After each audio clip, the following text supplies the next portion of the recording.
So, lots of games get demos, and most of those demos suck, or ruin the game the demo is trying to positively represent. It's fairly standard from my point of view, but Spec Ops The Line had a demo. Actually, it had 2 demos. The first one was the beta for the multiplayer, which years ago I recall getting into despite never signing up for.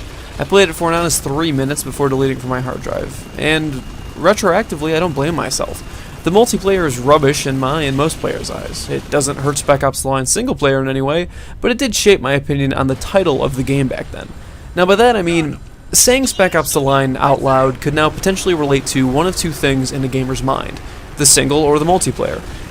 Given the beta for the multiplayer was released first, it's largely possible that anyone who played the multiplayer beta would have avoided the game at all costs, gathering that the multiplayer was to be the primary component of The Line.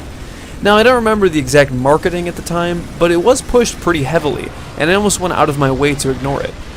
The game looked bland, uninspired, low budget, and unnecessary, and this is exactly where I needed to be. For when the game dropped to $30 or so, and I was finally hearing good things months later, I accepted the challenge.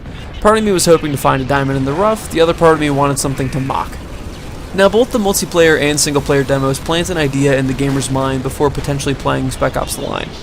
If you were to play the campaign demo, and hypothetically didn't enjoy it, but somehow acquired and played a copy of the full game, you'd be in the best possible situation. I wish I had played the demo prior, even if it meant spoiling small inklings of the game's narrative.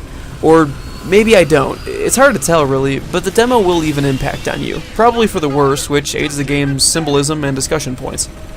The demo begins with the opening chapter of the game, which is designed to feel generic. It's not meant to blow you away. It's intending on creating a false sense of boredom, that you, as the gamer, are in just another third-person shooter. Kill the enemies, move forward, nothing to see here. This opening chapter works perfectly as a metaphor to the demo, but not for the sake of selling the game. With game mechanics as dated as The Line's, I wonder why there was a demo at all. The only way to successfully sell this game on someone is through the plot, but a full-priced retail game, it was obviously going to be an uphill battle. Personally, I would have avoided the demo in terms of marketing. It was a waste of time and funds, and most likely this turned off more gamers than brought them in. So why did I play the demo? Why did I waste hard drive space for a sampling of a game I already own?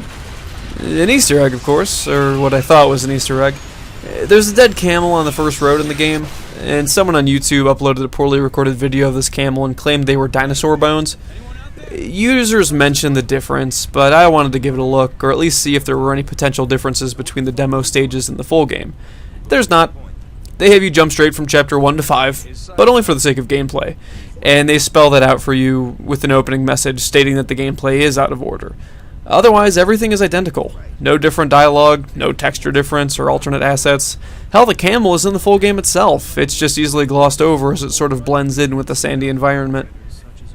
It was kind of anticlimactic for me, but it did raise a new point about gaming in terms of anticipation in the negative view.